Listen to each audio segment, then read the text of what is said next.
학부 통계물리 때 많이 배우는 게 뭐냐면 파라마그네티즘. 이건 뭐냐면 자석을 설명하기 위해서 이런 식의 조그마한 마그네틱 다이폴 또는 스핀이라고 불리는 게 이렇게 퍼져 있고 얘가 그러니까 이 스핀 값이 1, 1, 마이너스 1. 그러니까 업스핀이 플러스 1이고 다운스핀이 마이너스 1로 만들어서 이렇게 식으로 기술할 수 있다는 거고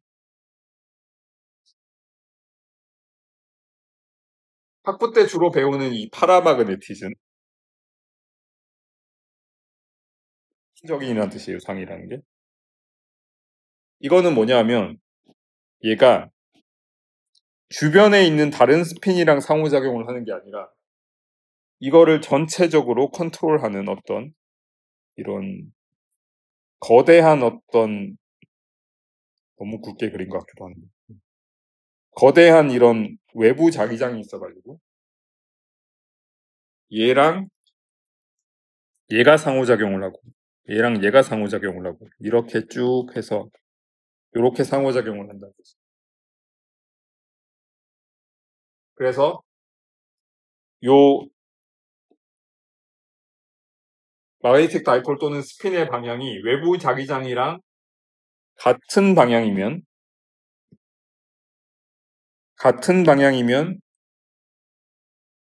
마이너스 뮤만큼의 에너지를 받게 되고요. 반대 방향이면 플러스 뮤만큼의 에너지를 갖게 됩니다. 그러면 이 시스템의 전체 에너지는 이 에너지들을 전부 합한 거가 될 거고 예상할 수 있겠지만 플러스 1, 마이너스 1이 반반 섞여 있으면 대충 다 상쇄돼서 에너지가 0이 되고요. 외부 자기장이랑 같은 방향으로 정렬이 많이 돼 있으면 마이너스 값들이 쭉 더해지니까 에너지가 전체적으로 마이너스 뮤 곱하기 어떤 숫자로 이렇게 돼서 거시적인 어떤 자성을 띠는 에너지라고 생각할 수 있습니다. 요거 경우의 수를 다 따져서 학부 통계물리 때 배운 대로 파티션 펑션 쓰고 어쩌고 저쩌고 해서 계산해 보면 평균적으로 온도에 따라서 요 자성이 하이퍼볼릭 탄젠트 형태로 이렇게 된다는 걸 알 수 있습니다. 자세한 거는 학부 통계물리 그런 것들을 참고하시고 상자성은 사실은 이게 어렵지 않은 예시입니다. 왜냐면 요 경우의 수에 따라서 에너지가 어떻게 되는지가 정확히 알려져 있고 뭐 이거 흔히 배운 것들 있죠. 이게 통계물리 2 맨 앞에 주로 나오는 얘기인데 어떤 시스템이 지금 수업하고 있는 시스템이 주변에 거대한 어떤 레저버와 상호작용을 하고 있고 이 레저버가 T라는 온도를 이쪽에 방지하고 있다고 생각합니다. 그리고 이 시스템의 에너지가 E라고 하면은 그러면 이 시스템이 특정한 어떤 상태를 가질 확률은 지수함수의 마이너스 에너지 나누기 KBT에 비례한다는 게 알려져 있습니다. 저게 볼츠만 팩터라고 불리는 거고요. 저 유도 과정을 제가 지금 학부 수업 시간에 하고 있는데 여러분은 저 뭐 결과만 기억해도 되겠죠. 그래서 저거 잘 보시면 에너지가 낮은 상태는 확률이 커지고 에너지가 높은 상태는 확률이 작아진다. 이 마이너스 승수고. 그리고 그 에너지가 높은 얼마나 큰 에너지까지 허용할지가 지수함수의 여기 밑에 들어가는 이거잖아요. 그러니까 온도가 높을수록 큰 에너지 상태까지 허용한다라는 게 이 볼츠만 팩터로 딱 정해지죠. 참고로 이거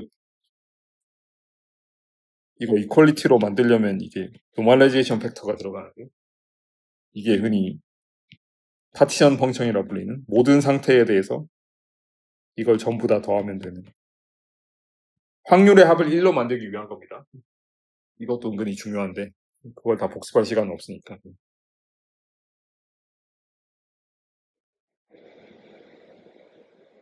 상자 성체의 경우에 예상할 수 있는 게 에너지가 이 시스템의 에너지를 최소화하려면 흔히들 여기서 많이 헷갈리는데 마이너스로 제일 큰 값이 되면 되죠.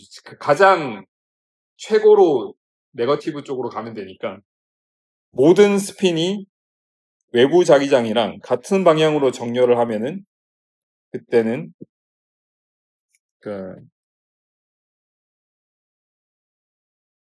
모든 스핀이 1로 돼 있다면은 그러면 전체 자기장은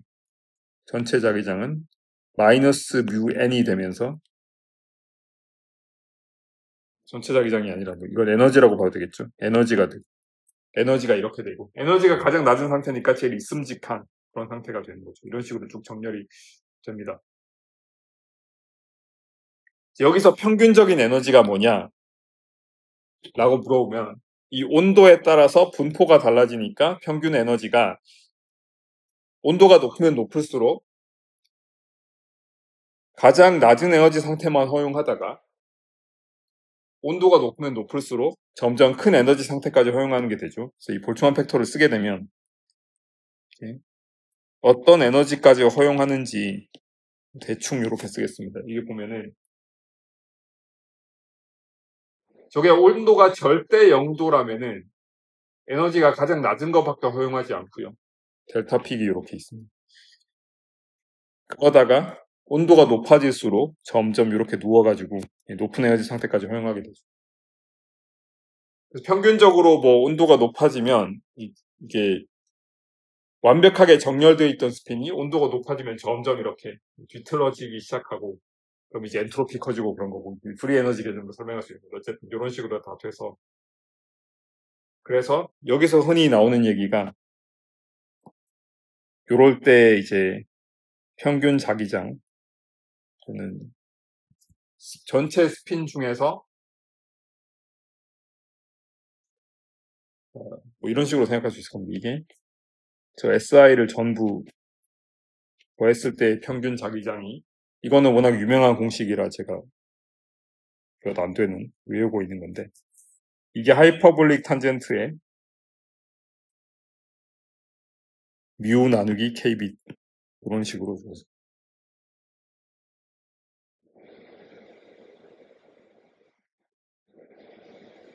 그래서 저기서 이게 온도가 0으로 가면은 이 분모가 0으로 가니까 이게 무한대가 되죠. 하이퍼볼릭 탄젠트는 이렇게 생긴 함수라서 절대 온도니까 양수로 0으로 가는 거니까 무한대로 가니까 그때 1이 되고요. 완벽하게 정렬된 상태. 온도가 무한대가 되면은 요게 0이니까 0입니다. 그래서 여기 속하게 되겠죠. 온도가 0도면은 모든 상태가 전부 가능하니까 이게 플랫하게 돼버리고요. 아무거나 다 가능하게 되니까 랜덤하게 반만 섞여 있는 뭐 이런 얘기가 됩니다. 파라마그네티즘을 굉장히 단순하게 얘기했고 자세한 거는 파라마그네티즘 복습 부분 해보면 돼요. 그러니까 요게 왜 요런 함수가 나오냐면 요 함수가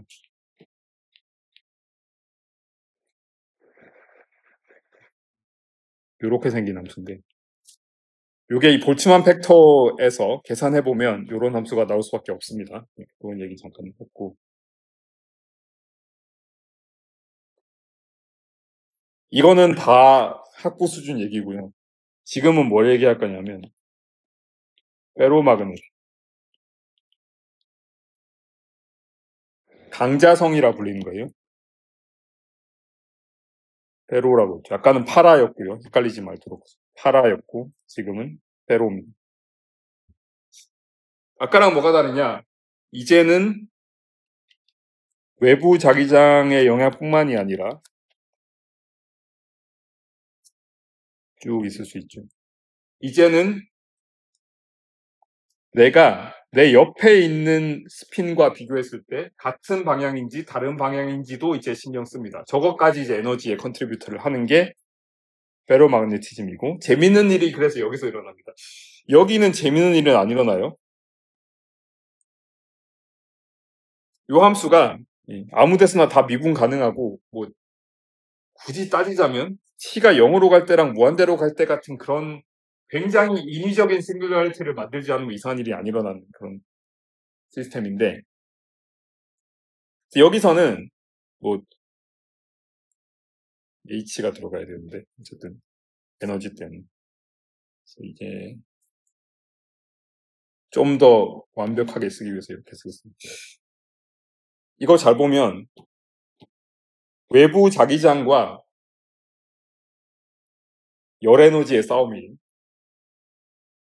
외부 자기장이 주는 에너지가 열 에너지보다 충분히 크면은 정렬하고 있고요. 외부 자기장으로 주는 에너지에 비해서 열 에너지, 열 요동이라 불리는 서멀 플럭추에이션이 훨씬 크면은 이쪽으로 가서 랜덤하게 하게 됩니다. 이 둘의 싸움이에요. 그래서 이 시스템은 이런 완벽하게 애널리틱한 펑션으로 딱 정의가 돼버리고 재밌는 일은 안 일어납니다. 뭐 미분했을 때 갑자기 뭐 무한대가 된다든지 막 불연속점이 나타난다든지 그런 게 전혀 없습니다. 그래서 이거는 사실 완벽하게 풀었다는 기쁨은 있을지언정 재밌는 일은 안 일어나는 거예요. 얘가 그래서 이 뭐를 설명할 수 없냐 하면 이런 스무스한 펑션이라 뭐를 설명할 수 없냐 하면 이게 온도가 높아지면은 자성이 점점 사라지는 것까지는 예측을 할 수 있는데 그거는 정성적으로 맞죠. 근데 실제 실험에서는 어떤 일이 일어나냐면 아까 제가 얘기했던 거 그대로입니다. 실제 실험. 그러니까 in reality. 실제 실험에서는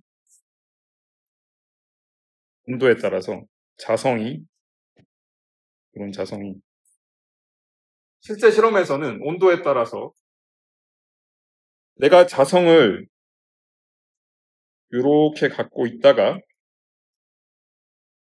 어떤 특정 온도가 되면은 지금 요 공식에 따르면 부드럽게 사라져야 되거든요.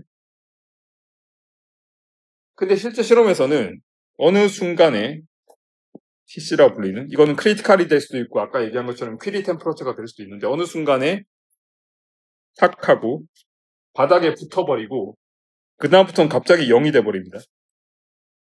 그러니까 자성 자체가 뭐 불연속이 되거나 그건 아닌데 미분값이 갑자기 여기서 정의가 안 되는 이런 이상한 싱귤러리티가 벌어져요. 아까 제가 퍼콜레이션 얘기할 때랑 똑같은 얘기. 이런 식으로 이거를 기점으로 해서 확 하고 갈라지는 천천히 이렇게 떨어지는 입장에서는 그거랑은 되게 다른 요런 게 일어나고 요게 바로 공전입니다. 페이즈 트랜지션.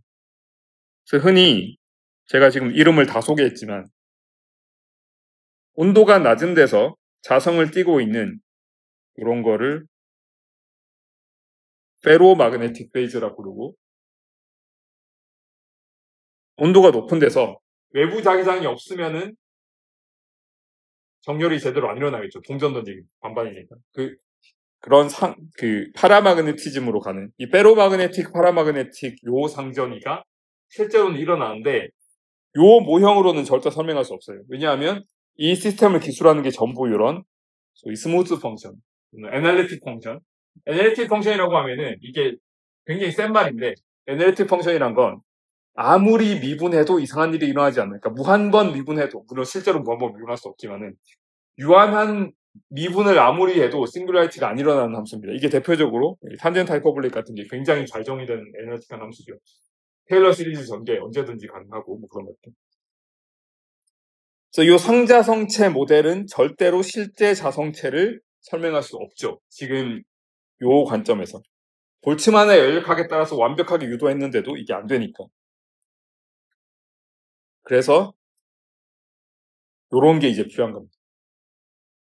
내가 외부 자기장 영향을 받을 수도 있지만 뭐 그게 없다는 건 아닙니다. 외부 자기장 여기 써놓을게요. 외부 자기장도 분명히 가능한데 이 영향을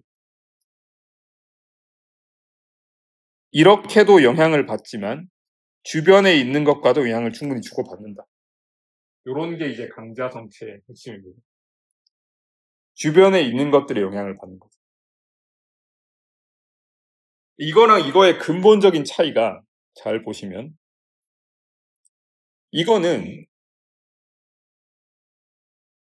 내가 지금 업스핀이었다가 다운스핀이 되면은 에너지가 높아지죠. 그거는 사실입니다. 근데 그 에너지가 높아진다는 사실이 이 외부 자기장에 영향을 주거나 그러진 않습니다. 이거는 워낙 큰 거기 때문에 얘가 지금 뭐 스핀 플립이 좀 된다고 해서 이거 영향을 절대 받지 않습니다. 주변도 마찬가지죠. 내가 지금 이렇게 돼서 이렇게 되든 간에 주변이랑은 상호작용이 없기 때문에 그런 그림을 생각하면 되는데 내가 지금 플러스 1에서 마이너스 1로 마음을 바꿨다. 유적으로 얘기하면 그 마음을 바꿨다는 게 주변으로 퍼져나가지가 않습니다. 그냥 간접적으로 이 시스템 전체 에너지가 달라지면서 영향을 줄 수 있겠지만은 그런 영향이 전혀 없습니다. 근데 지금 요 페로마그네티즘 주변에 있는 스핀하고 영향을 주고받는 거는 얘가 지금 이렇게 다운 스핀이었다가 마음을 바꿔서 업 스핀으로 바꾼다. 그러면 당장 얘가 원래는 내 오른쪽에 있는 스핀이 원래는 나랑 다른 방향이었는데 지금은 같은 방향이 됐어요. 그러면 지금 이렇게 반대 방향일 때와 같은 방향일 때 에너지가 다르기 때문에 내가 업스핀을 유지할지 다운으로 바꿀지의 기준까지 영향을 주게 되거든요. 그래서 제가 아까 퍼콜레이션 할 때 얘기했던 것처럼 이런 식으로 이런 게 점점 퍼져나가는 과정, 정보가 퍼지듯이 그런 것들이 가능하게 된다는 거죠. 그게 뭐 큰 차이라고 볼 수 있겠습니다.